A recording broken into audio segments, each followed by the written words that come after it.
kegiatan silabusnya. Nah, kemudian Bapak Ibu, tadi saya sudah matur di depan bahwa sejak tahun 2016 tinjauan ilmiah yang berupa best practice ini bisa dinilaikan sebagai publikasi ilmiah dengan nilai 2. Tetapi Bapak Ibu harus lihat di sini best practice yang harus Bapak Ibu tulis adalah harus di bidang pendidikan. Ini bagi kepala sekolah. Kemudian Bapak Ibu kalau guru bisa memilih di pembelajaran atau penilaian di satuan pendidikannya.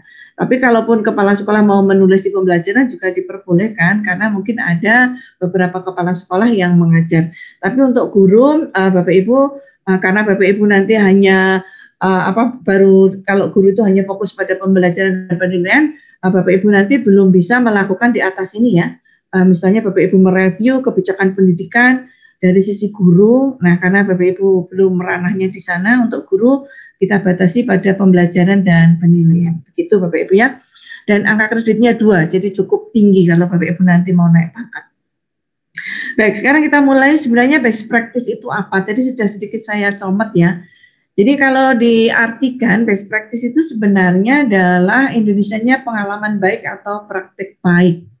Nah, di sini kita sudah fokuskan bahwasanya Bapak Ibu harus fokus pada bidang pendidikan karena memang ranah kita sebagai guru. Kemudian apa sih dalam best practice itu? Nah, dalam best practice itu Bapak Ibu bisa melihat bahwasanya nanti penjenengan semua itu akan menceritakan pengalaman terbaik yang pernah Bapak Ibu lakukan, terutama ini, dalam menyelesaikan sebuah masalah. Masalah ini bisa dihadapi oleh pendidik atau oleh tenaga kependidikan, dan ujungnya atau nanti finalnya itu bisa memperbaiki. Kalau guru adalah pada pembelajaran ataupun penilaian, kalau nanti bukan guru adalah pada mutu layanan pendidikan.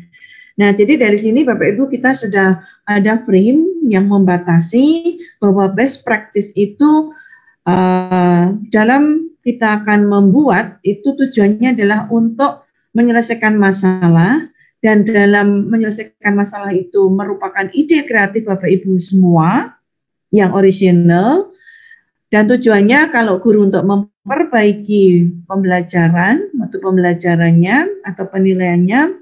Dan selain guru di kepala sekolah ataupun pada pengawas itu adalah untuk mutu layanan pendidikan. Itu ya ranahnya. Kemudian ini yang perlu Bapak Ibu perhatikan yang belum pernah melakukan best practice. Karakter utama best practice ini yang Bapak Ibu biasanya untuk lomba atau yang untuk dinilai di angka kredit, itu isinya adalah tindakan ya Bapak Ibu ya. Jadi tidak boleh berupa angan. Jadi sudah real action. Nah, tindakan ini ada 2 kata kunci, praktis ya, dan taktis. Taktis itu artinya sudah baku begitu. Kemudian praktis adalah otomatis dari nilai ekonominya, dari nilai efisiensinya, sehingga dari tindakan itu bisa memecahkan masalah yang akan dihadapi oleh Bapak Ibu semua di lapangan. Gitu. Nah, kemudian Bapak Ibu, ini penting sekali. Ini silakan Bapak Ibu nanti dicatat betul-betul ya. Sebuah best practice itu dikatakan bisa menjadi sebuah best practice itu memang harus original karya Bapak Ibu. Ya, paling kalau nanti mau diturunkan itu Bapak Ibu bisa ATM ya, singkatan ATM itu adaptasikan, kemudian terapkan dan modifikasi. Jadi di situ ada 3 kata kunci jika itu milik orang lain ya. Jadi tidak boleh Bapak Ibu itu full jiplak.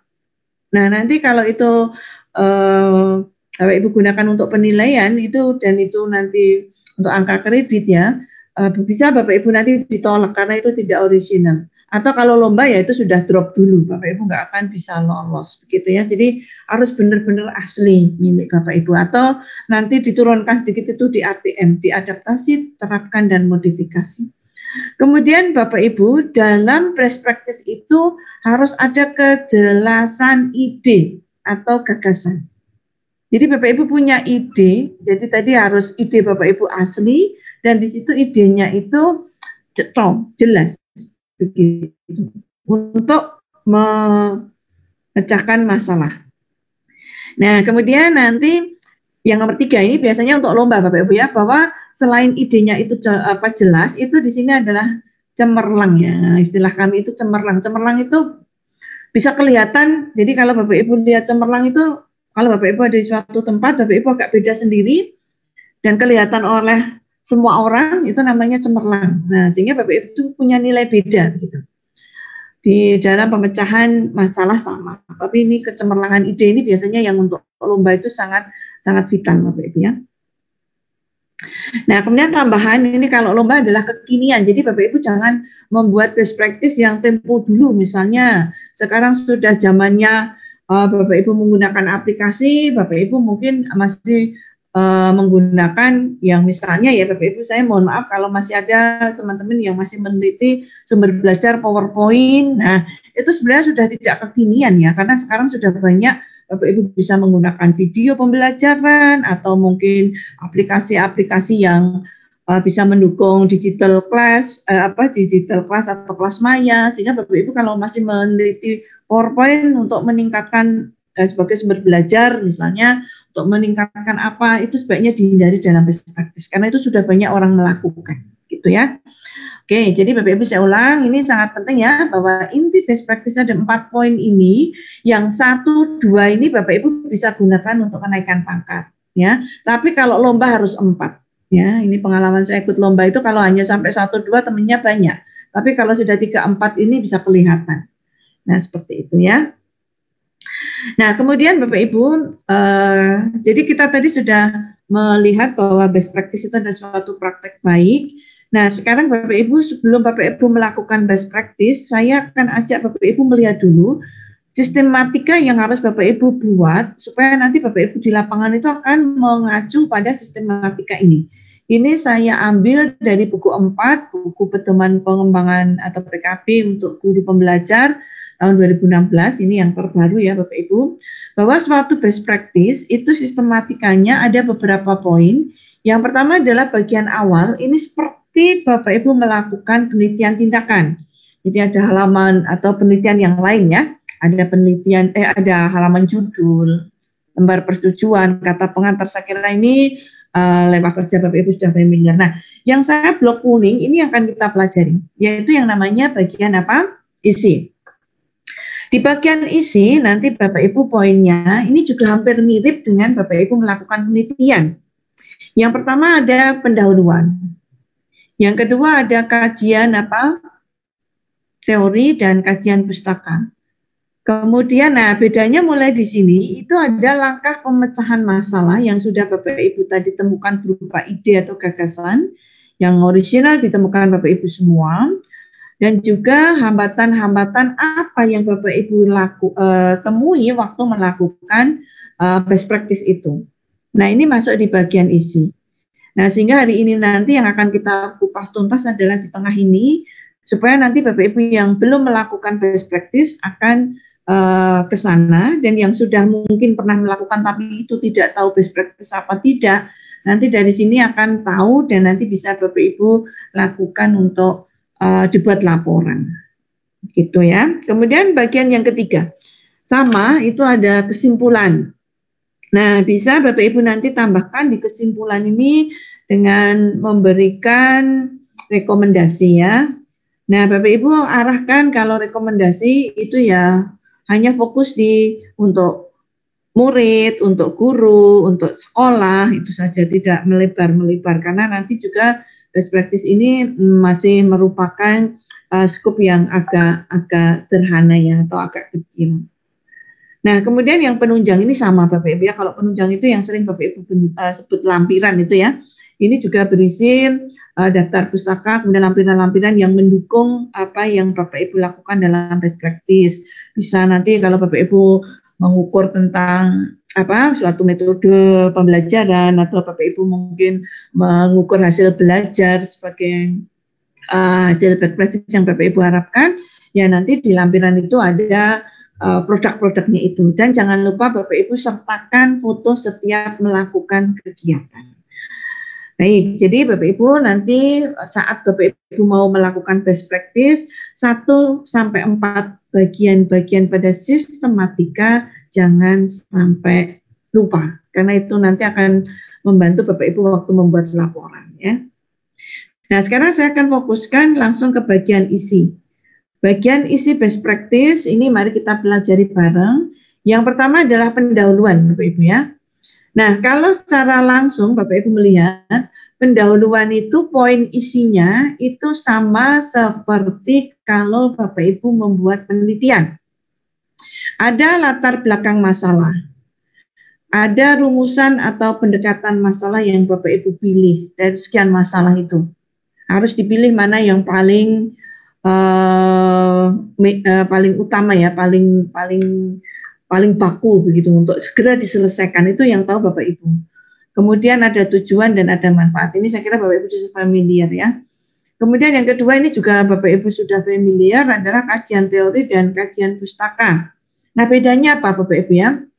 Kalau kajian teori berarti Bapak Ibu itu merujuk teori-teori yang mendukung pemecahan masalah Bapak Ibu dalam best practice itu dan Bapak Ibu bisa gunakan sebagai acuan. Ya, jadi Bapak Ibu tidak boleh, tadi saya di depan sudah bilang bahwa tindakan itu real dan ada dasar hukumnya atau dasar teorinya terutama, itu yang penting. Jadi kalau Bapak Ibu nanti membuat suatu tindakan atau best practice atau ide Bapak Ibu itu masih berupa angan-angan dan kebetulan suatu pun peneliti belum pernah, ya Bapak Ibu harus benar-benar membuat teorinya dulu. Tapi kalau ini sudah misalnya Bapak Ibu mau meneliti tentang hasil belajar siswa, itu Bapak Ibu akan kok rendah, kemudian Bapak Ibu coba misalnya Bapak Ibu akan memberikan motivasi dengan morning call gitu ya. Nah, morning call itu kalau di sekolah saya sudah menjadi apa namanya tradisi, bahwasanya kami ada program morning call itu membangunkan anak-anak ya pada pagi pada jam 3 itu biar mereka bangun untuk belajar dan belajarnya apa sudah kami beri.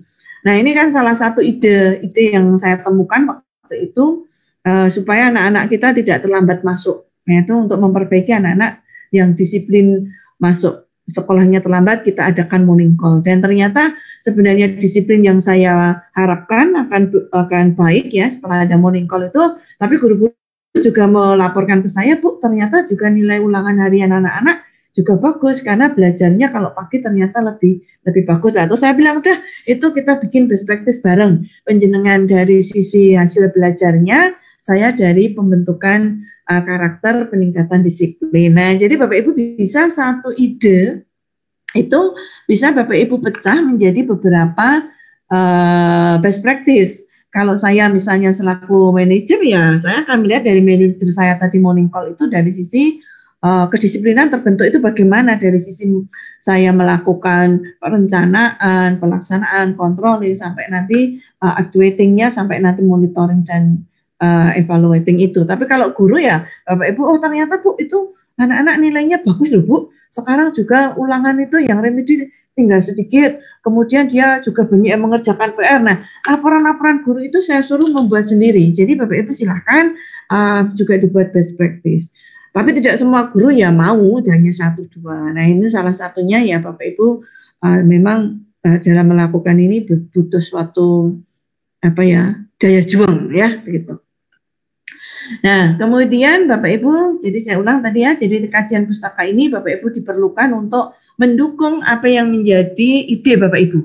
Jadi tidak boleh Bapak Ibu mengarang ya, ini bukan lomba mengarang isi, tapi memang ini best practice itu ya semi ilmiah begitu.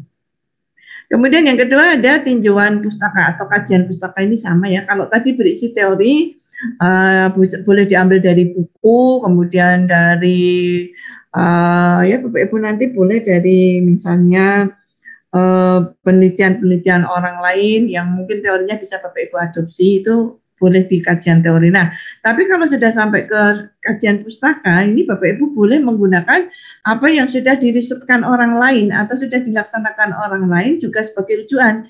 Misalnya ada kemiripan ya tadi, misalnya menaikkan disiplin. Tapi saya punya cara, contoh tadi ya, dengan pemecahan masalahnya dengan program namanya morning call atau buka-buka waktu pagi itu, atau membangunkan anak di waktu pagi mulai jam 3. Nah, kemudian di situ saya Kalau morning call sendiri itu kan belum ada dasar teori karena itu ciptaan saya. Tapi Bapak Ibu tadi bisa melihat untuk menaikkan tingkat disiplin anak. Nah, berarti saya bisa mengadopsi teori-teori disiplin. Itu siapa yang pernah menemukan disiplin itu apa? Nah, kemudian kalau apakah ada pengaruh disiplin terhadap nilai ulangan. Nah, nanti bisa Bapak Ibu cari di kajian apa? Pustaka. Jadi memang best practice itu kelihatannya kalau Bapak Ibu lihat itu juga seperti penelitian itu karena di sini mesti ada tinjauan pustaka, ada kajian teori. Itu ya Bapak Ibu, nanti mungkin kalau di belakang akan kita bahas lagi. Nah, di bagian isi yang terakhir itu di sini ada pembahasan masalah. Nah, inti best practice itu di sini Bapak Ibu ya. Kalau tadi nomor 1, nomor 2 ini adalah hampir sama, adalah pintu gerbang Bapak Ibu masuk di suatu penelitian. Nah, kalau di pintu gerbangnya best practice itu adalah juga pendahuluan dan kajian, tapi terminalnya di sini, tujuannya di sini, di pembahasan masalah. Nah, di pembahasan masalah ini, Bapak Ibu, itu Bapak Ibu akan menceritakan 5 hal. Yang pertama adalah Bapak Ibu menceritakan tentang ide, gagasan yang orisinal yang Bapak Ibu gunakan untuk memecahkan masalah. Nah, Bapak Ibu ceritakan, misalnya tadi saya bercerita tentang Monicol ala SMP 1 Jogonalan. Saya akan bercerita bahwa Monicol itu program untuk membangunkan anak melalui WA group. Kemudian kalau dia tidak merespon di WA group, berarti kita calling oleh siapa yang melaksanakan. Itu biasanya kami wali kelas dan BK. Nah, itu saya ceritakan. Kemudian dimulai pada jam 2 malam sampai berakhir setengah 4. Disitulah anak-anak morning call. Kemudian bagaimana merespon morning call, anak-anak misalnya menjawab telepon dari Bapak Ibu wali. Kemudian menulis di WA group, Bapak Ibu saya sudah bangun misalnya. Itu saya ceritakan. Nah, itu nanti masuk di nomor 1 ini Bapak Ibu ya. Nah, kemudian Bapak Ibu pemecahan masalah yang ide Bapak Ibu tadi tulis, seperti tadi misalnya morning call, itu kenapa ada morning call itu harus didukung nomor 2. Jadi Bapak Ibu harus benar-benar morning call itu saya lakukan. Kenapa? Karena di sekolah kami murid-murid itu terlambat itu banyak sekali. Apalagi sampai jam pertama itu banyak anak-anak yang tidak masuk. Kemudian misalnya ini contoh yang sudah saya lakukan ya Pak Ibu. Terus nomor 2 sudah dilakukan anak-anak pembinaan BK. Anak-anak yang terlambat disuruh nyapu dulu lah, disuruh ini, tapi masih banyak yang terlambat. Bahkan yang terakhir itu kita tutup pintu gerbangnya. Jadi kami sudah melakukan beberapa treatment sebelum ini, tapi ternyata hasilnya tidak baik. Kondisi di lapangan tetap banyak yang terlambat begitu. Akhirnya kita coba dengan melihat kenapa sih banyak yang terlambat. Alasan mereka adalah bangun kesiangan.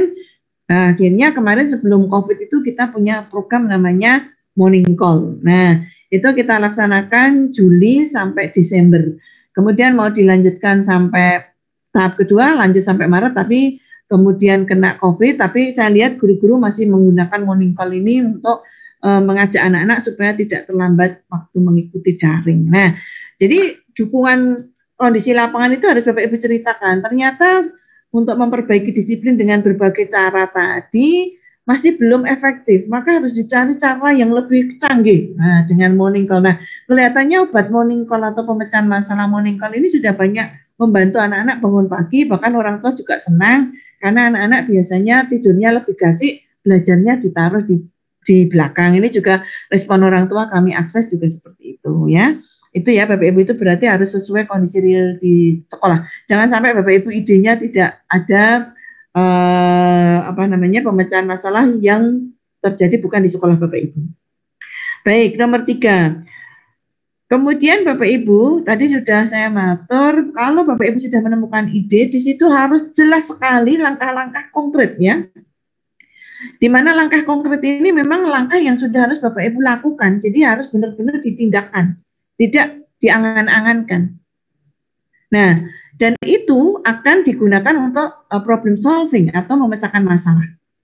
Ya, jadi langkah-langkah konkret itu harus tadi misalnya di dibangunkan jam sekian, tidak bangun, kemudian kita telepon, kemudian anak-anak nanti harus melaporkan di WA group, kemudian yang dilakukan selama morning call itu apa, itu nanti dimasukkan. Kami punya buku namanya buku matur jujur ya. Jadi buku matur jujur itu kalau di tempat kami namanya survei karakter. Jadi ada buku survei karakter, anak-anak harus nulis di sana. Kemudian di survei karakter itu orang tua juga harus memberi recommended di sana, entah itu paraf atau tulisan. Memang anak saya bangun jam sekian mengerjakan ini, dan itu seminggu sekali kami tarik dan nanti dinilai oleh guru BK.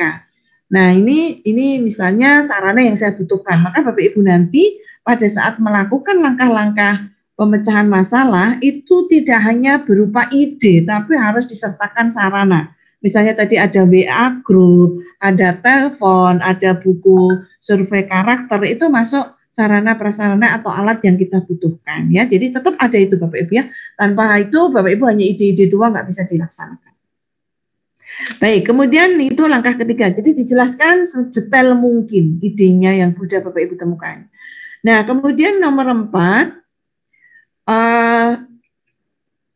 kalau tadi langkah-langkahnya sudah kita jelaskan, nomor 4 itu hasil ya, hasil dari ide Bapak Ibu lakukan tadi.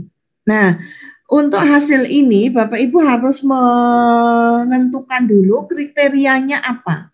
Misalnya tadi saya morning call akan saya rujuk kriteria keberhasilan best practice saya adalah anak-anak tidak terlambat masuk sekolah. Berarti di situ karakter kedisiplinan. Nah, itu saya gunakan sebagai tolak ukur saya di program manajerial kepala sekolah.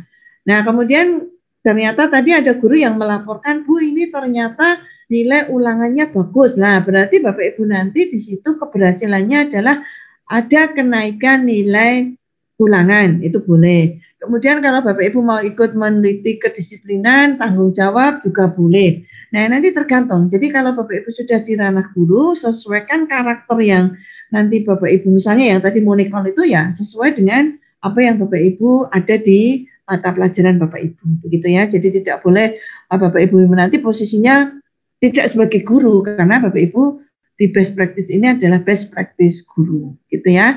Hasilnya apa? Nah, misalnya tadi saya bilang, oh untuk tingkat masuk kelas sudah bagus, sekian persen target dikatakan berhasil jika 10% anak-anak yang terlambat. Nah, misalnya begitu. Itu kalau nanti Bapak Ibu sudah sampai 10% ke anak-anak itu yang terlambat dan yang kisaran itu, ya berarti itu sudah ada nilai hasil Bapak Ibu atau nilai apa? Keberhasilan. Maka Bapak Ibu nanti pada saat menyusun best practice itu sangat penting. Tanpa Bapak Ibu punya indikator keberhasilan, nanti Bapak Ibu bingung akan mengatakan best practice saya berhasil apa tidak. Nah, kalau saya misalnya kemarin pada semester 1 saya mentargetkan anak-anak tidak terlambat sesuai program sekolah itu 15%. Nah, ternyata belum sampai 1 semester sudah terlampaui. Bahkan kemarin Januari itu sebenarnya sudah bagus ya, kurang dari 10%. Sekarang terkena COVID. Nah, sekarang kita mulai dari penelitian awal lagi morning call itu dengan daring. Ternyata kemarin banyak juga anak-anak itu enggak daring karena tidurnya kebablasan. Nah, seperti itu ini kita mulai lagi. Nah, seperti itu ya Bapak Ibu, itu dikatakan hasilnya. Jadi hasilnya itu adalah perubahan yang Bapak Ibu harapkan sesuai indikator yang Bapak Ibu tentukan. Boleh menggunakan persentase, boleh menggunakan kualitatif, yaitu baik, sedang, cukup. Ya sebaiknya itu karena best practice ya minimal nilainya baik, kualitasnya baik gitu ya Bapak Ibu ya. Itu di poin 4 di pembahasan masalah. Kemudian jangan lupa Bapak Ibu di nomor 5 ini penting Bapak Ibu tulis hambatan. Supaya apa ini hambatan itu Bapak Ibu tulis, itu supaya orang lain nanti yang meniru best practice kita sudah tahu, oh hambatannya ternyata seperti ini. Walaupun nanti belum tentu sama terjadi di sekolah lain, tapi itu bisa menjadi referensi. Dan di sana, di laporan nanti Bapak Ibu harus menuliskan hambatannya itu apa, terus Bapak Ibu lakukan apa untuk memperbaiki atau untuk menyelesaikan hambatan itu. Gitu ya Bapak Ibu. Jadi ini kira-kira isi dari best practice. Nah, jadi kalau yang tadi Bapak Ibu dari awal agak bingung best practice apa, mudah-mudahan dengan saya paparkan konten atau isi best practice ini sudah ada gambaran. Intinya best practice itu adalah merupakan ide yang berisi langkah-langkah pemecahan masalah sampai menghasilkan suatu hasil dan nanti bisa memperbaiki apa yang menjadi permasalahan Bapak Ibu. Itu. Baik, sekarang kita akan mulai menelisik lebih detail ya. Kita mulai bab 1. Bab 1 tadi isinya yang pertama adalah Bapak Ibu harus bercerita tentang latar belakang masalah. Saya kira ini Bapak Ibu semua sudah. Hanya saya mau pesan begini ya Bapak Ibu, supaya nanti Bapak Ibu itu cepat menulisnya per paragraf. Ini saya berikan rambu-rambu ya. Jadi yang pertama di latar belakang Bapak Ibu menulis, misalnya paragraf 1, uraikan mengapa masalah itu timbul. Nah, jadi misalnya tadi contoh di tempat saya adalah banyak siswa pada jam pertama itu terlambat, sehingga akan mengganggu pada proses pembelajaran.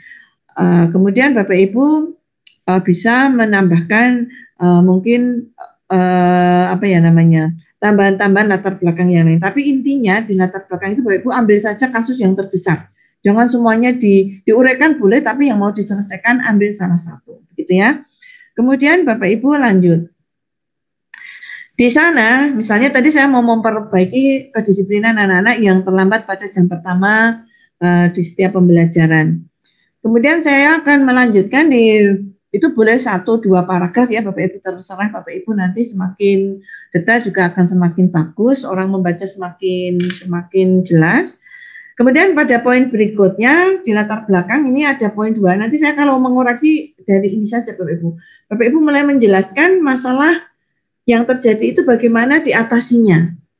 Nah, di saat Bapak Ibu menceritakan di sini tidak usah detail. Misalnya tadi akan terjadi anak-anak terlambat. Salah satu upaya sudah dilakukan sekolah adalah dengan misalnya tadi saya sebutkan ya Bapak Ibu memberikan sanksi bagi anak-anak yang terlambat, kemudian memberikan teguran tertulis lisan kepada orang tua, bahkan yang terakhir adalah pemberian punishment anak-anak di pintu gerbang tidak boleh masuk.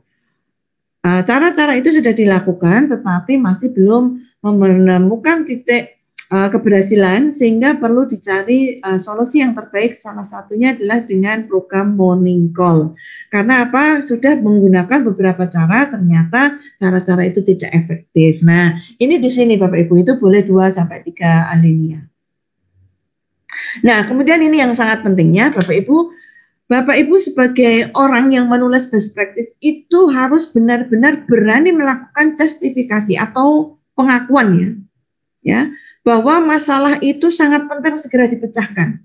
Di sini saya akan menulis, masalah kedisiplinan masuk kelas pada jam pertama itu sangat penting dilakukan karena jika ini tidak segera dilakukan, maka akan berpengaruh terhadap pencapaian pembelajaran yang efektif di tingkat sekolah dan ini akan berdampak pada turunnya mutu pendidikan terutama pada penilaian dan pencapaian standar kompetensi lulusan. Nah, saya sudah bisa menjamin bahwa kalau anak-anak jam pertama itu terlambat, maka nanti kalau itu tidak segera diperbaiki akan berdampak besar. Di antaranya adalah pada pembelajarannya akan terganggu, kemudian layanan pendidikan untuk mencapai mutu pendidikan terutama SKL itu juga akan berpengaruh. Nah, ini yang menjadi penting begitu. Jadi pada saat nanti Bapak Ibu menulis latar belakang, di alinea terakhir ada justifikasi bahwa Bapak Ibu menjamin kalau itu tidak segera diperbaiki maka akan berdampak yang sangat-sangat signifikan. Nah, ini Bapak Ibu ya. Baik, kemudian yang kedua adalah pendekatan masalah atau sering kalau Bapak Ibu lakukan itu namanya identifikasi masalah. Nah, pendekatan masalah itu adalah Bapak Ibu harus mengidentifikasi masalah utama. Nah, tadi kalau Bapak Ibu di latar belakang di awal menulis beberapa masalah, nah mulai di pendekatan masalah itu Bapak Ibu harus mengejas tadi bahwa yang sangat harus segera diperbaiki disiplinnya. Nah, ini harus Bapak Ibu jelaskan di pendekatan masalah. Kemudian Bapak Ibu nanti di sini kalau di atas tadi cara mengatasi masalah kan masih banyak ya tadi yang saya sebutkan pernah tadi diberikan sanksi dan lain tapi nggak efektif. Nah, kalau di sini sudah mengerucut. Salah satu cara yang akan digunakan untuk memperbaiki keterlambatan anak masuk pada jam pertama dan untuk meningkatkan disiplin siswa pada jam pertama mengikuti pembelajaran, maka dipilih salah satu cara yang ideal dan akan dicobakan dalam best practice ini adalah program morning call. Nah, Bapak Ibu jelaskan di situ. Morning call adalah program membangunkan siswa pada jam sekian, tapi nggak detail. Hanya Bapak Ibu jelaskan seperti itu. Nggak usah detail di sini ya. Nah, kemudian Bapak Ibu itu mengulang lagi di atas bahwa yang Bapak Ibu pilih itu menjadi terbaik. Nah, ini nanti dijamin dulu. Karena tadi sudah diuraikan di depan bahwa banyak sekali masalah-masalah yang timbul dan sudah dilakukan berbagai macam cara untuk memperbaiki kedisiplinan, tetapi tidak berhasil, dan harapannya dengan morning call ini adalah cara terbaik. Itu harus Bapak Ibu tulis di akhir alinea pada pendekatan masalah. Nah, ini untuk menjamin bahwa memang itu benar-benar qualified gitu ya. Nah, kemudian ini saya pesankan ya Bapak Ibu, pada saat Bapak Ibu menulis cara pemecahan masalah, ini rambu-rambunya ini saya tulis di sini ya Bapak Ibu ya. Yang pertama harus inovatif ya. Inovatif itu ya Bapak Ibu itu orang jarang nyoba, jarang memikirkan. Biasanya morning call itu kan hanya untuk hotel ya, tapi sekarang saya bawa ke sekolah. Nah, itu kan ide inovatif dan kreatif. Temuannya dari saya. Nah, seperti itu. Kemudian ekonomis itu mudah karena saya tidak harus mendatangi anak-anak ke rumahnya. Nah, kemudian berkelanjutan. Ternyata morning call ini saya pakai dulu waktu luring atau tatap muka. Sekarang masih bisa saya pakai juga di daring. Nah, jadi nanti Bapak Ibu treatment cara ide Bapak Ibu, perlakuan yang Bapak Ibu temukan itu harus seperti yang saya contohkan tadi, ada inovasinya, ada kreatifnya, ada ekonomisnya, dan berkelanjutannya. Itu kalau Bapak Ibu lakukan mesti akan lolos pada penilaian angka kredit. Dan kalau lomba mesti juara. Nah, begitu ya Bapak Ibu ya. Tuh. Nah, kemudian yang ketiga pada pendahuluan adalah tujuan. Ini saya kira Bapak Ibu mesti sudah hafal, tapi saya mau memberikan ini Bapak Ibu ya, kata kunci bahwa tujuan itu harus sama dengan identifikasi masalah dan pemecahan masalah. Jadi tujuan best practice ini adalah untuk, nah tadi ya Bapak Ibu ya, untuk satu sebagai upaya meningkatkan kedisiplinan siswa pada jam pertama mengikuti pembelajaran yang ada di SMP 1 Cogonalan, misalnya itu saya tuliskan di situ. Nah, ini merupakan tujuan. Jadi Bapak Ibu nanti tujuan itu harus sama dengan identifikasi masalah sampai ke pemecahan masalah. Jangan sampai keluar itu ya. Jadi di atas sudah cerita disiplin, tiba-tiba di sini adalah untuk menaikkan nilai ulangan. Wah, itu sudah kacau lagi ya. Jadi kita kalau dari atas memang mau menaikkan disiplin, meningkatkan untuk disiplin, tujuannya juga meningkatkan disiplin sebagai wujudkan karakter untuk mencapai target SKL misalnya begitu. Kemudian manfaat saya kira sama, cuman saya minta Bapak Ibu nanti manfaat itu menulisnya urut ya, dari yang kecil dulu. Kalau Bapak Ibu nanti guru maupun saya sebagai kepala sekolah ya, misalnya nanti ada juga pengawas, nanti Bapak Ibu tetap memulainya yang paling ini. Kalau saya bisa sama dengan Bapak Ibu guru ya, siswa, guru sekolah. Kalau pengawas juga sama, siswa, guru sekolah, guru juga sama. Jadi dari skop yang kecil, kemudian dari sisi guru, nah ini kan semakin besar ya Bapak Ibu ya. Nah itu, gitu ya Bapak Ibu pendahuluan selesai. Sekarang kita masuk ke bab 2. Bab 2 adalah kajian teori dan tinjauan pustaka. Nah seperti ini Bapak Ibu ya.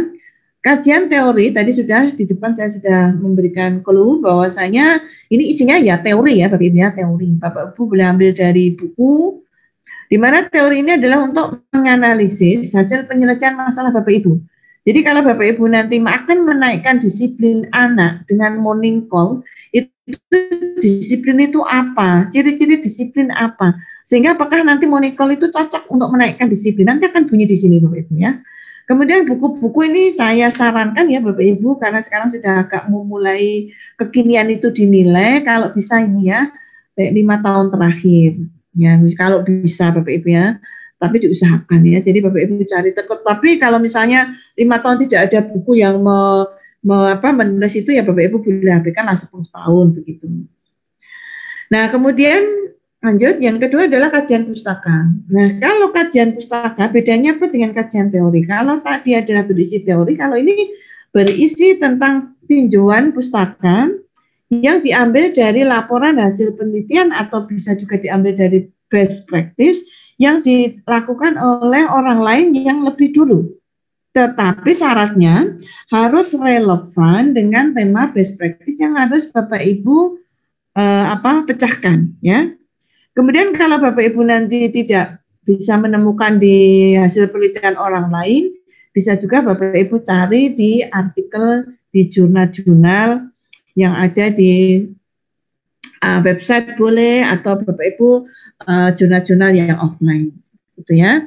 Nah, ini kalau jurnal itu sudah ada saran ya Bapak Ibu, paling sedikit paling tua itu adalah 5 tahun. Nah, ini kalau ini sudah, tapi kalau teori masih fleksibel karena tidak semua orang bisa melakukan penelitian sampai menghasilkan sebuah teori.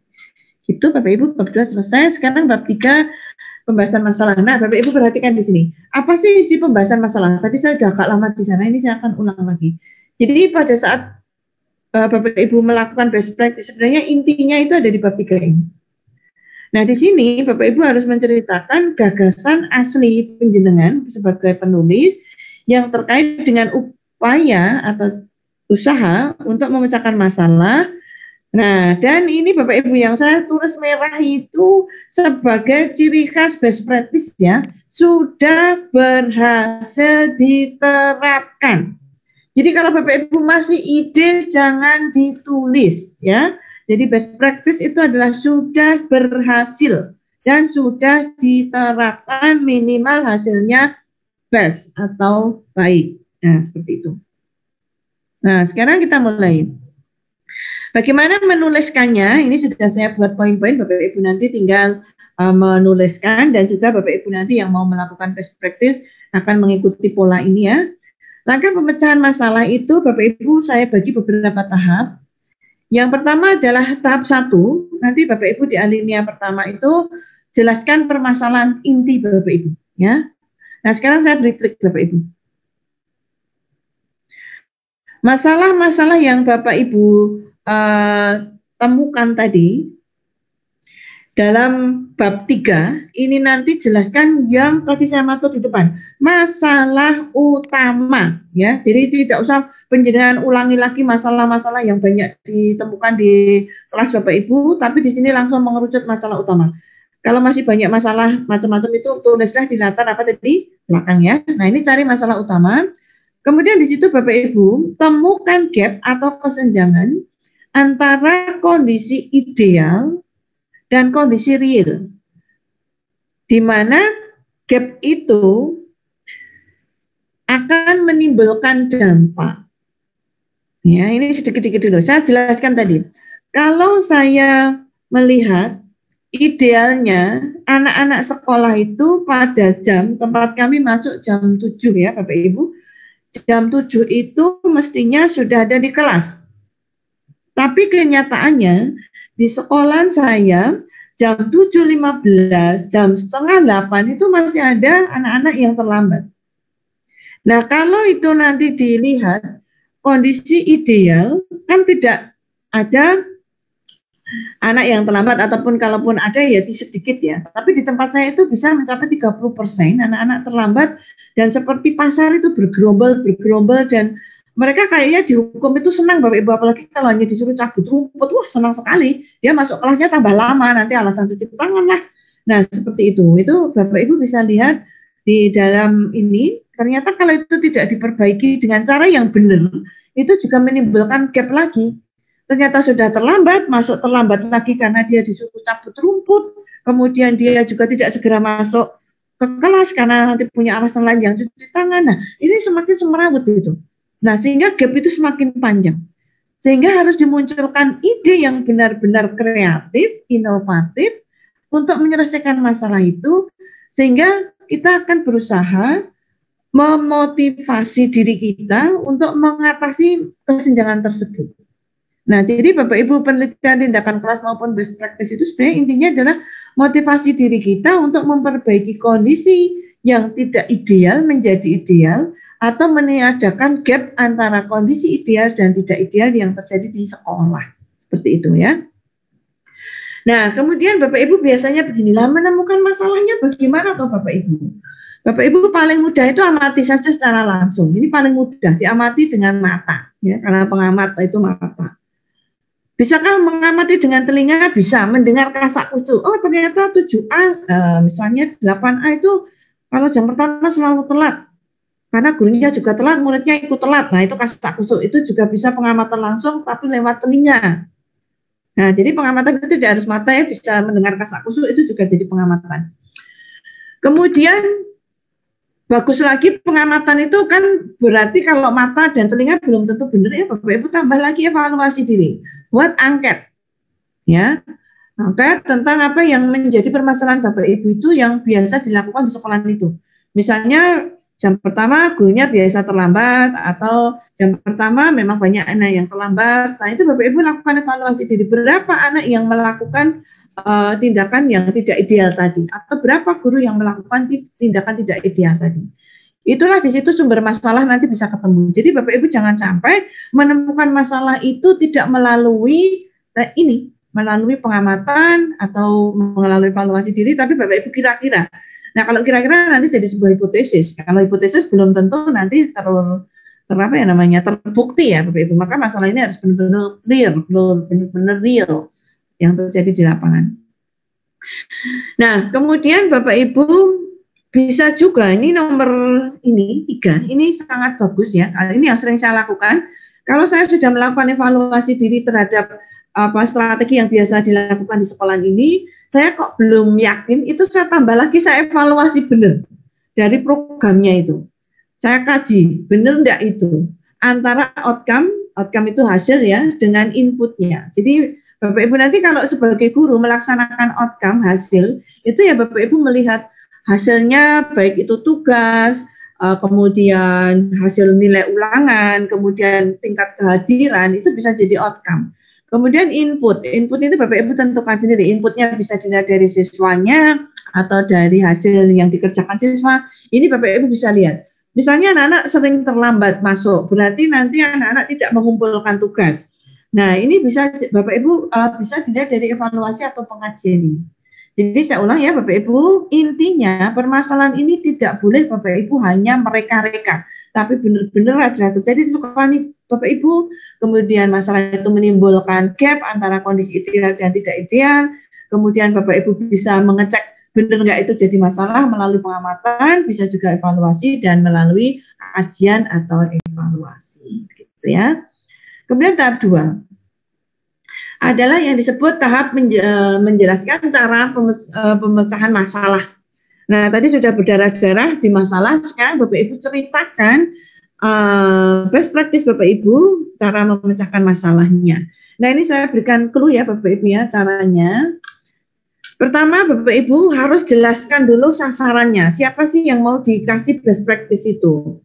Siswa, guru, nah itu harus coba ya. Kemudian tempatnya, kemudian waktunya, alat bahan yang diperlukan, strategi, dan juga metodenya. Nah, ini Bapak Ibu itu harus dijelaskan di awal dulu. Jadi Bapak Ibu tidak boleh cara menyelesaikan masalah. 1, membangunkan murid. Wah, itu atau nanti jelaskan dulu sasarannya siswa. Tempatnya adalah terjadi di dalam kelas dan di luar kelas. Waktu kegiatan adalah pada jam sekian-sekian. Alat yang diperlukan adalah HP. Nah, seperti itu ya. Kemudian bahannya adalah buku Matur Jujur atau buku survei karakter. Strateginya adalah anak-anak mulai dibangunkan pada jam-jam tertentu. Metodenya Bapak Ibu bisa kuantitatif, bisa kualitatif. Nah, seperti itu ya. Kemudian yang kedua, setelah Bapak Ibu jelaskan, itu nanti di poin berikutnya atau bisa pindah alinea atau Bapak Ibu kasih A sasaran, B itu juga boleh. Ini terserah Bapak Ibu aja. Uraikan tentang langkah-langkah pemecahan masalah secara sistematis dan ada bukti pendukung. Nah, di sini begini Bapak Ibu. Tadi kan saya memecahkan masalah dengan morning call ya. Saya jelaskan morning call itu dimulai dari anak-anak dibangunkan oleh wali kelas jam sekian sampai jam sekian melalui WA group, kemudian anak diminta merespon di situ dengan menuliskan Pak, Bu, saya sudah bangun, saya siap belajar. Pokoknya tergantung anak-anak, yang penting itu menjawab. Nah, nanti kami akan memberi toleransi waktu itu setengah jam sampai 45 menit. bagi anak-anak yang tidak merespon di di WA group tadi, itu kita lanjutkan dengan ditelepon melalui WA.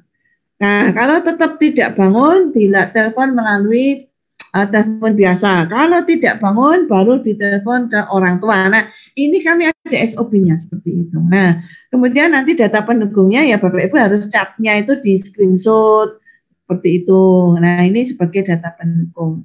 Kemudian setelah itu nanti tahap kedua, setelah anak-anak bangun, anak-anak diminta melakukan kegiatan memilih anak-anak, diantaranya pilihannya adalah belajar dan beribadah bagi yang beragama Islam atau yang agama lain begitu. Nah, dua itu anak-anak boleh mengambil dua-duanya dan boleh mendahulukan yang mana itu terserah anak. Kemudian anak-anak diminta menuliskan kegiatan itu di buku survei karakter dan ditandatangani orang tua. Seperti itu. Itu misalnya uraian langkah konkretnya. Kemudian nanti buku matur jujur itu juga kita foto misalnya. Ini biasanya saya fotokan. Biasanya saya ambil tidak semua murid ya Bapak Ibu, tapi perwakilan kelas 7 karena saya di SMP ya. Itu yang memang anak-anaknya bandel, tidak pernah bangun, sama anak-anak yang rajin. Biasanya kita ambil yang sangat frontal, yang sangat jelek dan sangat baik. Itu untuk bukti pendukung. Nah, kalau sudah Bapak Ibu, pada pemecahan masalah itu tadi saya sudah matur di depan bahwa tentukan indikator keberhasilan. Nah, kalau tadi di morning call itu adalah 10% pada semester dahulu adalah anak-anak 30%, kemudian tahap kedua di semester kedua adalah turun 15%. Nah, tadi saya sudah bilang ternyata bulan Januari targetnya harusnya 15, anak-anak kami sudah 10% itu sudah mereka malah kurang dari 10% sudah nggak ada yang terlambat. Nah, seperti itu Bapak Ibu nanti tuliskan ya. Jadi bulan Januari naik sekian, bulan Februari sekian. Nah, seperti itu. Kemudian Bapak Ibu cara pemecahan masalahnya seperti itu. Kemudian oh ya ini tadi sudah ya Bapak Ibu jelaskan sarannya tadi sudah ini. Waktunya itu kalau bisa Bapak Ibu alatnya waktunya itu 1 semester ya Bapak Ibu ya. Tadi saya sudah terlanjur menjelaskan di depan ya. Jadi waktunya tadi saya lupa minimal 1 semester untuk best practice. Kalau saya karena saya program biasanya 1 tahun. Nah, tapi kalau Bapak Ibu boleh 1 semester. Alat bahannya apa tadi sudah ya, sudah saya terangkan. Nah, ini tadi juga sudah. Nah, ini tadi ya Bapak Ibu tadi. Nah, tadi sudah ya ini.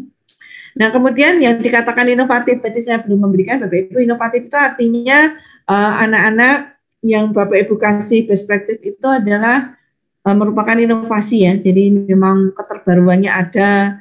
Kemudian tidak seperti biasanya. Nah, kayak tadi morning call itu biasanya dipakai untuk membangunkan tamu hotel, sekarang membangunkan murid-murid. Nah, yang seperti itu.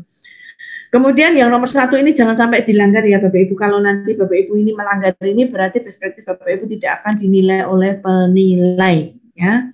Atau kalau lomba ya nggak akan lolos. Tadi sudah saya sampaikan di depan. Jadi juga ini sudah.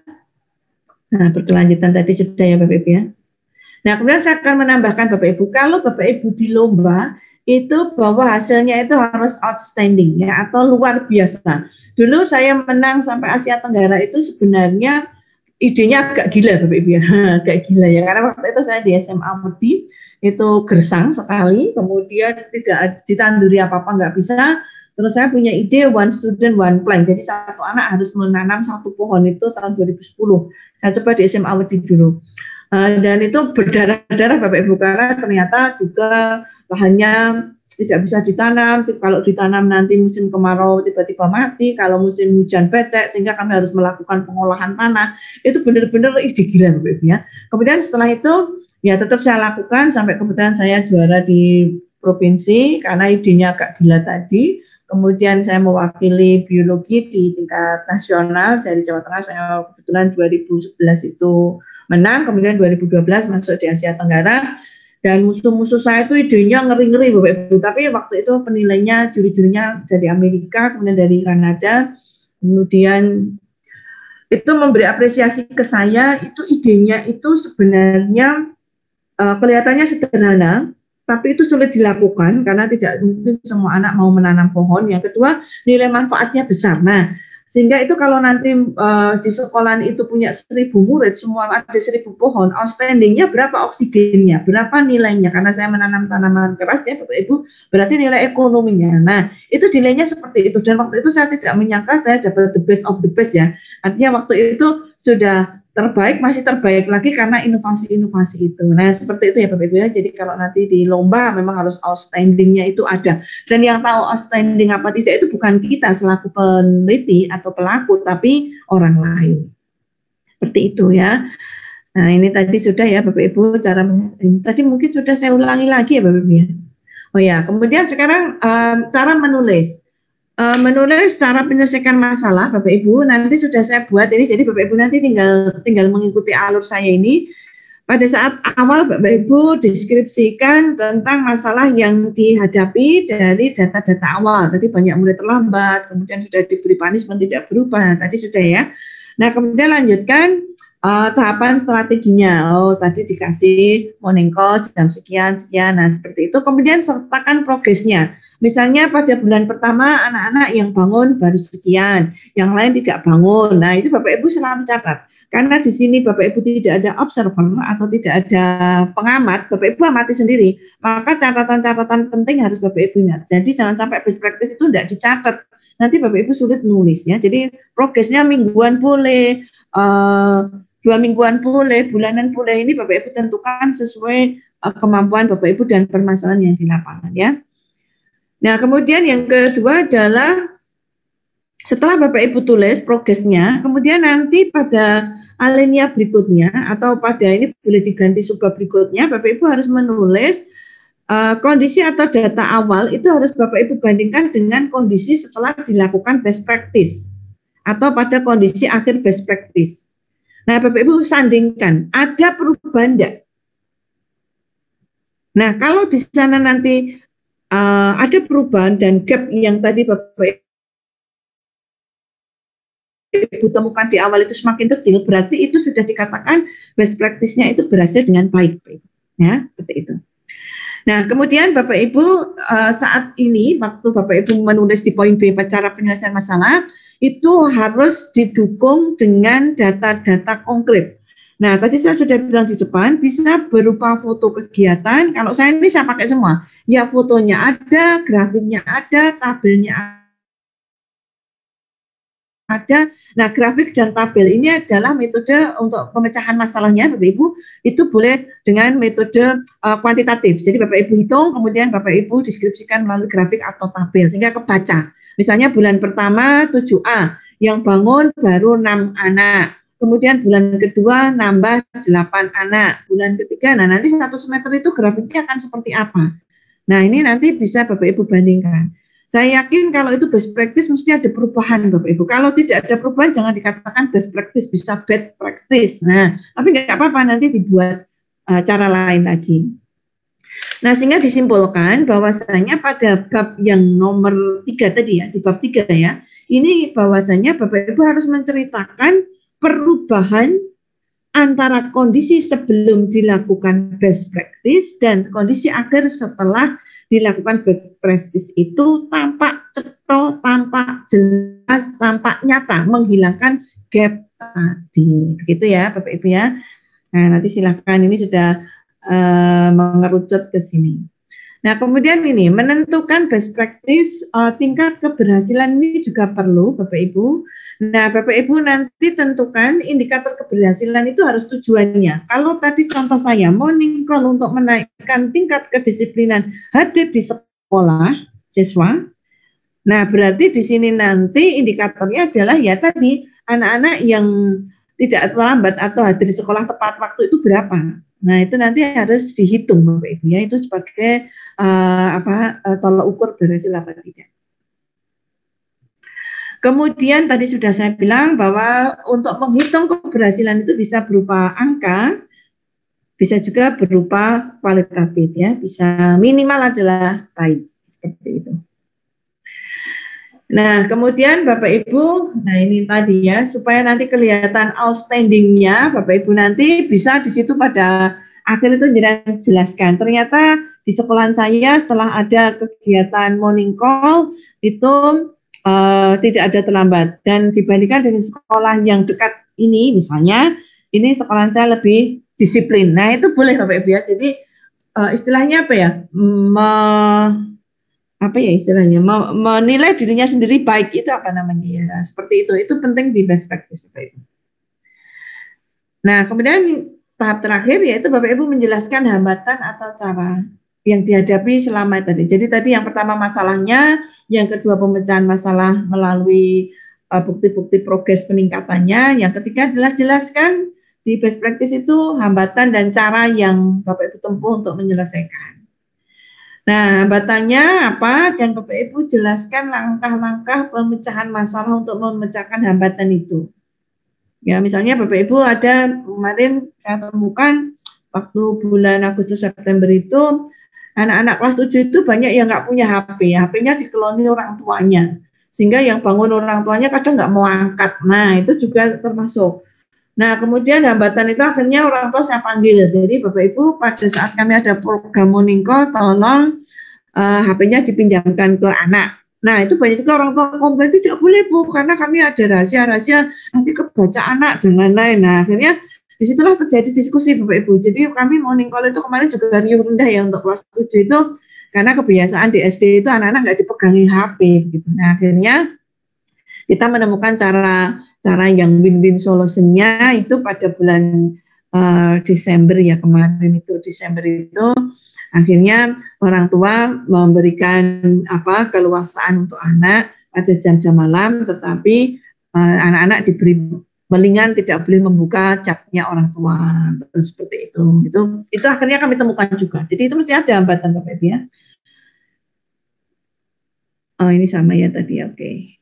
Nah sekarang yang berikutnya bab keempat, simpulan dan rekomendasi Bapak Ibu. Nah, ini saya akan matur Bapak Ibu. Yang namanya simpulan, pada simpulan ini adalah berupa sarinya atau berupa apa ya? Yang penting sekali. Jadi merupakan intinya ya. Nah, jadi intinya tadi adalah morning call itu digunakan untuk membantu anak-anak lebih tertib dalam hadir di sekolah lebih awal dan tidak terjadi keterlambatan. Nah, itu harus Bapak Ibu tulis di kesimpulan itu. Nah, ternyata morning call itu mampu meningkatkan tingkat kehadiran siswa di sekolah lebih awal dan tidak terjadi siswa yang terlambat. Nah, seperti itu. Dan itu bisa Bapak Ibu tulis di simpulan. Kemudian Bapak Ibu jangan lupa di situ tulis saran atau rekomendasi, terutama yang ditujukan pada pihak-pihak terkait. Tadi Bapak Ibu sudah saya beritahu rekomendasinya adalah paling rendah adalah siswa, kemudian guru dan sekolah. Kalau agak melebar ke dinas pendidikan juga, kalau itu penelitiannya guru saya kira tidak sampai ke sana ya, tapi Bapak Ibu nanti sekiranya mau dia nggak apa-apa. Berikutnya poin terakhir adalah penunjang. Nah, penunjang itu isinya apa Bapak Ibu? Daftar pustaka. Ya, ini sama seperti Bapak Ibu nulis.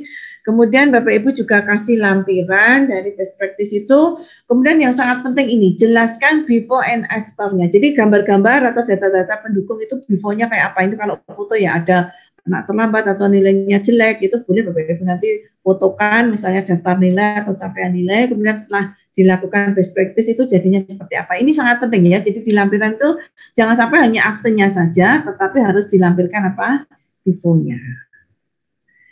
Nah, jangan lupa juga setiap kegiatan Bapak Ibu foto sendiri untuk memperjelas, karena besok waktu laporan itu hanya tulisan, maka foto itu akan menjadi bukti hidup ya waktu itu terjadi. Oke, demikian Bapak Ibu untuk paparannya dari saya, dan nanti kalau masih ada yang belum jelas, kita akan buka di poin tanya jawab. Demikian dari saya, mohon maaf jika ada yang kurang berkenan. Nanti akan saya share PowerPoint ini ke Bapak Ibu melalui panitia. Demikian Bapak Ibu, saya cukupkan untuk share screen dan kami berikan untuk Bu Lestari selaku moderator. Terima kasih. Assalamualaikum warahmatullahi wabarakatuh.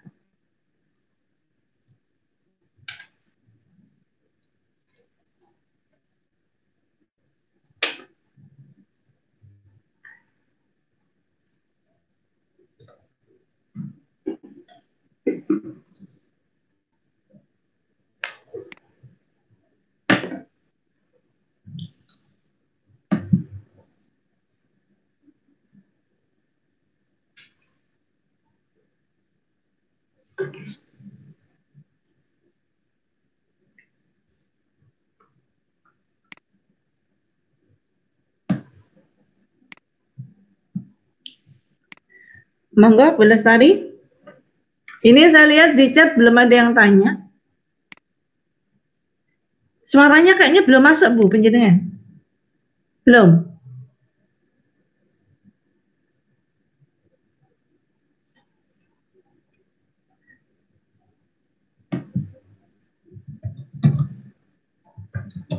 Suaranya belum keluar Bu.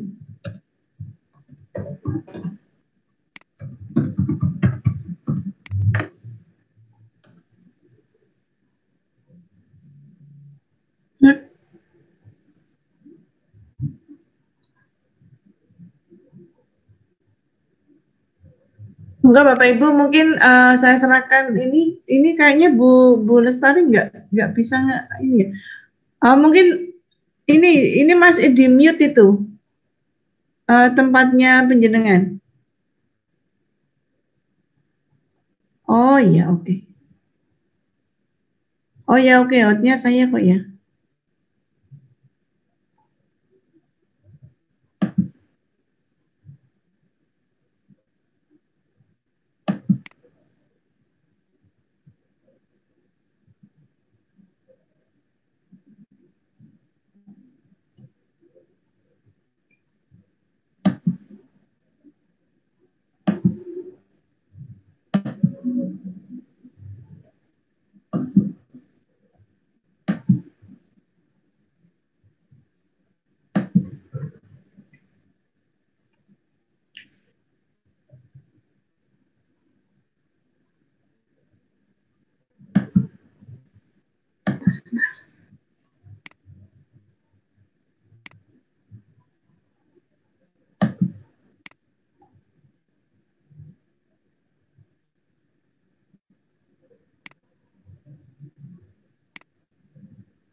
Monggo Bu, coba. Sudah saya unmute. Silakan. Monggo Bu Erna, sudah bisa saya.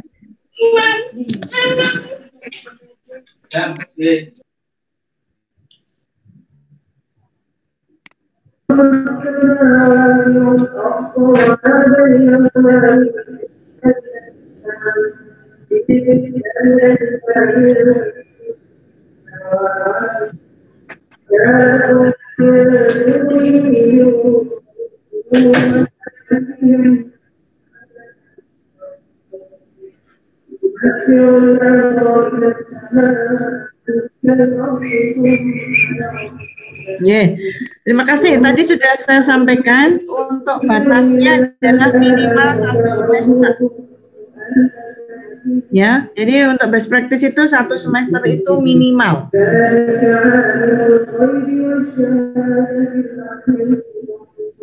Ya, ya sebaiknya kalau guru 1 semester saja itu sudah cukup ya. Artinya lebih 1 semester kan sudah bisa teramati. Tapi kalau mungkin untuk kepala sekolah lebih dari 1 semester ya, karena harus program itu selesai dalam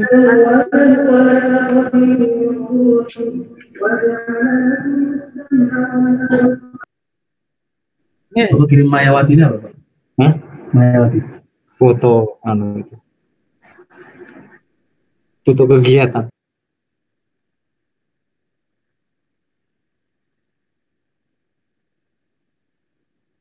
Ya.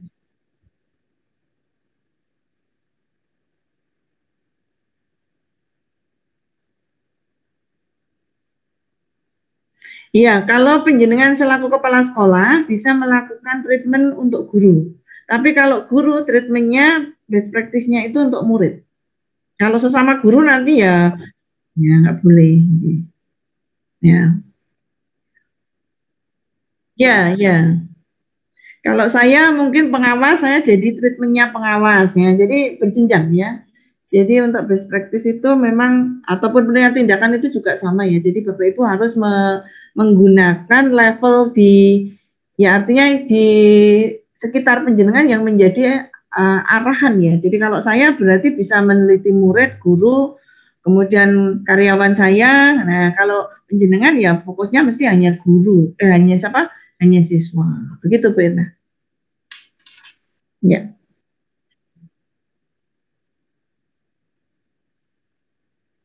Nah.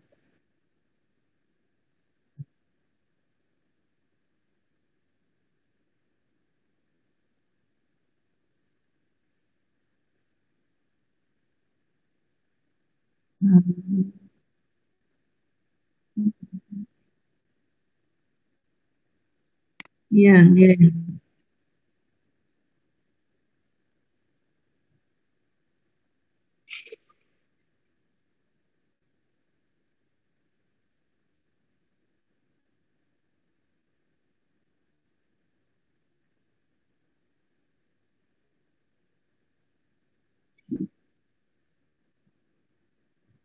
Iya. Oh, iya. Baik, terima kasih teman-teman yang ada di room ini. Mari silakan Bapak Ibu, mungkin karena baru baru pertama mendengar ya, atau mungkin ada yang sudah melakukan di lapangan, tapi itu best practice apa enggak sih? Saya juga enggak ngerti begitu ya. Maka Bapak Ibu, nanti saya akan memberikan LK ya Bapak Ibu ya, lembar kerja Bapak Ibu. Nanti silakan saya akan mengajak Bapak Ibu mengisi dulu poin-poin yang ada di sana. Nanti akan saya kirim di Telegram. Kemudian Bapak Ibu nanti silahkan akan saya beri mungkin Bapak Ibu kalau Google Drive sudah ada ya. Nanti dikirim ke Bu Erna, bolehlah nanti ke saya, nanti akan saya koreksi dulu. Jadi Bapak Ibu nanti ada tugas dari saya, nanti saya kirim LK-nya. Setelah mendengar ini, Bapak Ibu nanti tugasnya atau nanti sebelum LK saya share, Bapak Ibu silakan nanti menulis permasalahan yang ada di kelas Bapak Ibu. Ya, tulislah minimal 5 masalah. Ya, itu nanti Bapak Ibu tulis 5 masalah. Kemudian dari 5 masalah itu mana yang menjadi masalah utama yang nanti harus Bapak Ibu selesaikan, karena kalau tidak diselesaikan itu akan berdampak pada kinerja Bapak Ibu selaku guru. Nah, itu, jadi nanti memilih satu yang akan menjadi permasalahan dan Bapak Ibu jelaskan ke saya dampaknya apa memilih itu. Nah, kemudian yang ketiga, Bapak Ibu kira-kira mau menyelesaikan dengan cara apa. Nah, jadi nanti 3 poin itu dulu, Bapak Ibu nanti flashback, nanti yang akan saya kirim ya. Kemudian Bapak Ibu pikirkan 3 poin yang akan menjadi pemikiran Bapak Ibu setelah season ini adalah tadi, tulis 5 masalah yang ada di sekitar Bapak Ibu yang selama ini menurut Bapak Ibu itu mengganggu di pembelajaran Bapak Ibu atau di penilaian. Kemudian yang kedua, pilih salah satu yang paling utama menjadi permasalahan inti yang harus segera diobati. Kalau tidak itu bikin stroke misalnya begitu. Nah, kemudian yang ketiga, kira-kira obatnya apa ya kalau saya dokter? Nah, itu saja. 3 poin itu kalau nanti sudah Bapak Ibu nanti kita akan coba Bapak Ibu nanti saya pilih salah satu atau salah dua kita bahas di grup Telegram gitu nggih, Bu Erna? Ya.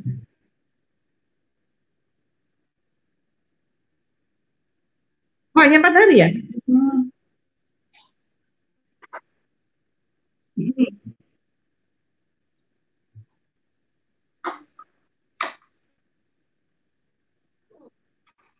Iya, nanti ditanya. Ya, berarti kalau kemarin kan saya nggak jadi ngisi, berarti saya mulai Sabtu, Minggu, Senin, Selasa ya?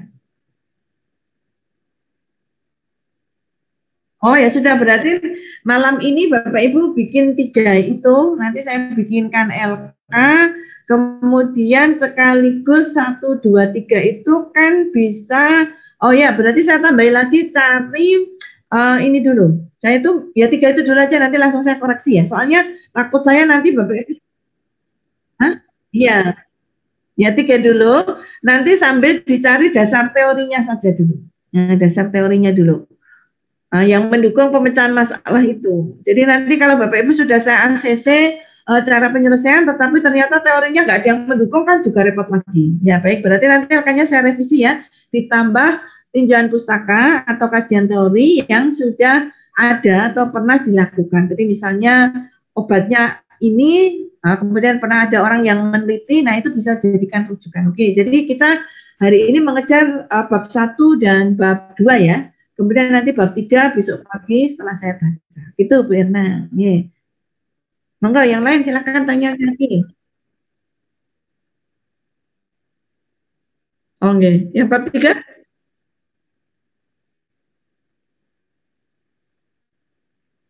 Oh, gitu.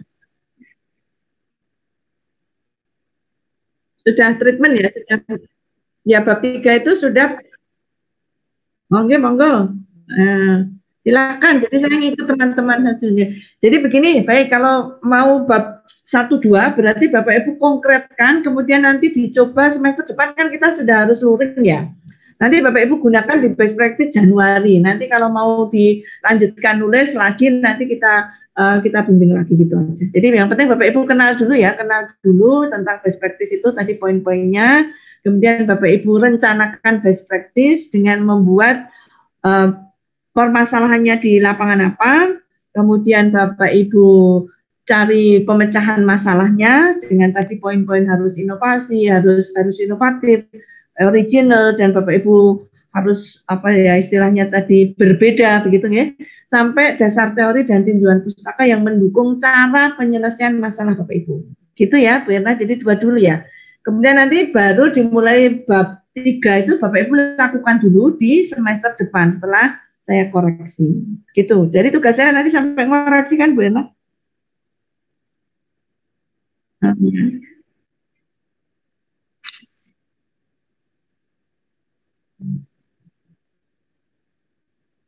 Oh gitu. Gitu.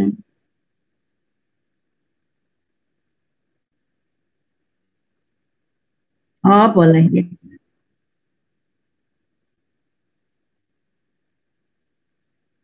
Hmm.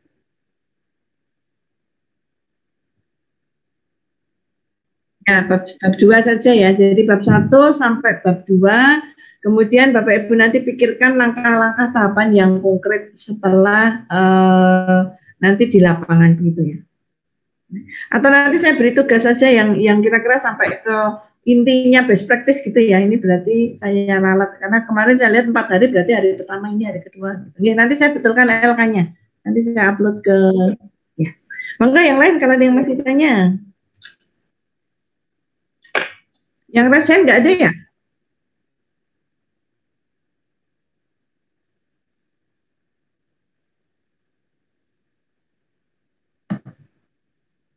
Yang lain banyak.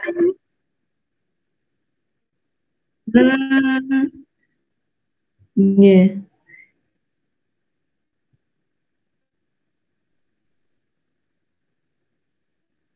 Hmm.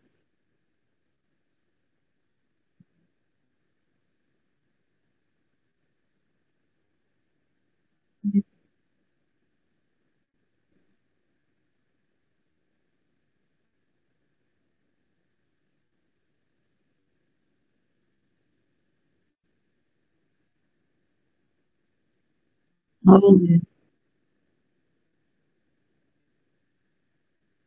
Oh.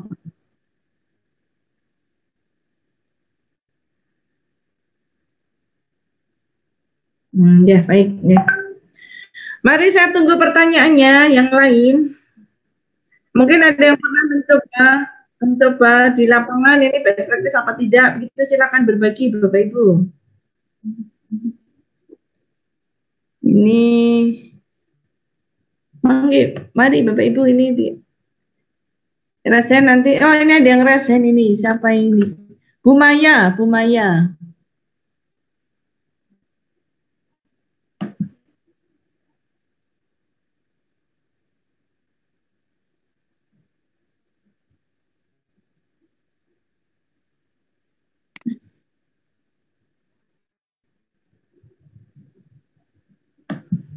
Mungkin masih di mute ya itu. Suaranya masih di. Sudah Bu Maya silahkan. Oh iya, iya. Assalamualaikum warahmatullahi wabarakatuh. Waalaikumsalam. Saya mau tanya Bu, masalah pembuatan best practice ini, kalau untuk usul naik pangkat digunakan itu biasanya berapa halaman diperbolehkan? Kalau PTK kan mungkin ada 100 lebih mungkin ya. Kalau untuk best practice minimal berapa Bu? Oke, saya luruskan ya. Jadi kalau PTK Bu itu sebenarnya sampai 100 itu kan dengan lampiran ya. Tapi kalau konten atau isi itu kan biasanya sudah sampai 20-30 lembar itu sudah bagus untuk PTK. Nah, kemudian untuk best practice itu sebenarnya kalau jumlah halamannya kami tidak pernah, kalau saya sendiri apa ya istilahnya melakukan penilaian itu biasanya tidak pada jumlah halaman tapi pada tadi kontennya tadi ya. Jadi semakin detail juga semakin baik. Jadi biasanya kalau ideal itu ya kayak artikel itu kan 20 halaman itu sudah bagus, itu untuk konten loh ya, nanti di luar lampiran itu Bu Maya. Jadi sebenarnya tidak baku untuk jumlah halaman karena nanti juga pengaturan untuk spasi, font itu kan juga beda-beda ya. Tapi kalau saya lebih mengarah pada bahasannya begitu. Itu Bu Maya ya. Oke, terima kasih buat penjelasannya. Sudah pernah melakukan best practice? Belum sih Bu, masih ini coba-coba, cuman nggak sampai selesai. Keseringan pakai PTK Bu. Sebenarnya lebih enteng ini daripada PTK ya. Ya betul, makanya masih belajar nih, masih mau belajar gitu. Dan kalau lomba-lomba itu lebih banyak lomba-lomba best practice ya Bapak Ibu, karena memang lebih inovatif dan kita tidak dituntut untuk apa namanya di penelitian itu kan ribet ya. Jadi misalnya harus ada alat ukur ini, alat ukur. Kalau best practice itu benar-benar Bapak Ibu sederhana banget. Yang penting itu Bapak Ibu lakukan, ada progres, ada perubahan, dan itu menyemangati kita sebagai guru itu menjadi pekerjaan kita menjadi enteng. Nah, sebenarnya cirinya hanya itu. Makasih Bu atas pencerahannya. Ya. Assalamualaikum warahmatullahi wabarakatuh. Kenapa Bu? Maya dari mana? Oh, dari Kota Baru, Kalimantan Selatan Bu. Oh, dari Kalsel ya. Terima kasih. Sama-sama Bu. Ya, terima kasih. Monggo ini Bu Erna. Oh, Bu Erna.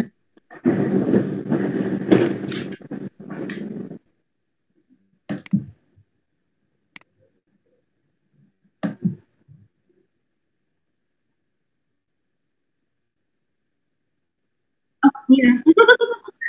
Iya.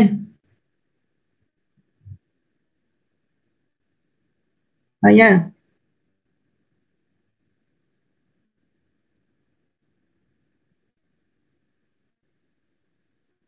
Best practice. Ya, Belina, itu paling gampang. Paling gampang bikin best practice ya, karena lampirannya nggak banyak dan juga tidak dituntut siklus-siklus ya. Kalau best practice itu Bapak Ibu nggak perlu siklus lah, begitu ada perubahan ya sudah Bapak Ibu tulis itu sudah asal itu hasilnya baik selesai. Tapi kalau Bapak Ibu PTK itu Bapak Ibu harus menentukan siklus sampai benar-benar indikator keberhasilan itu tercapai. Kalau kita itu di best practice Bapak Ibu tentukan keberhasilannya sendiri, kemudian nanti Bapak Ibu laksanakan tanpa siklus, tapi Bapak Ibu catat progresnya. Nah, jadi kalau saya lebih cepat mana, cepat ini kalau nyusun ya, lebih cepat pada apa? Pada best practice. Yang kedua juga tidak ribet karena lebih sederhana. Seperti itu, Bu Helena. Okay.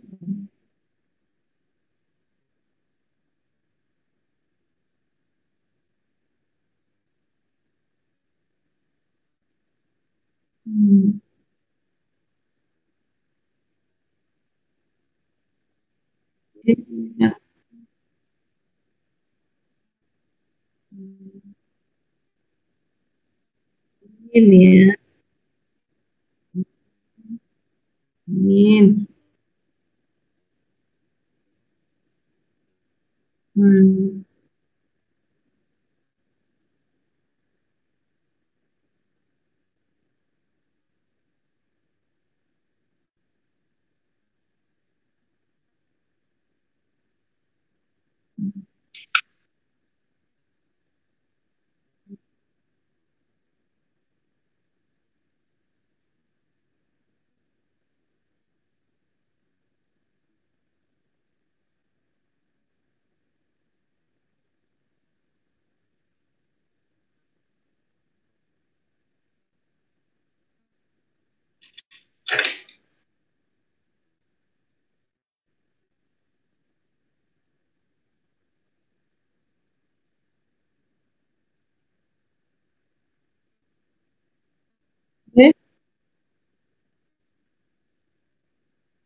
Oh, contoh ya, contoh. Ya, ya, ya, baik.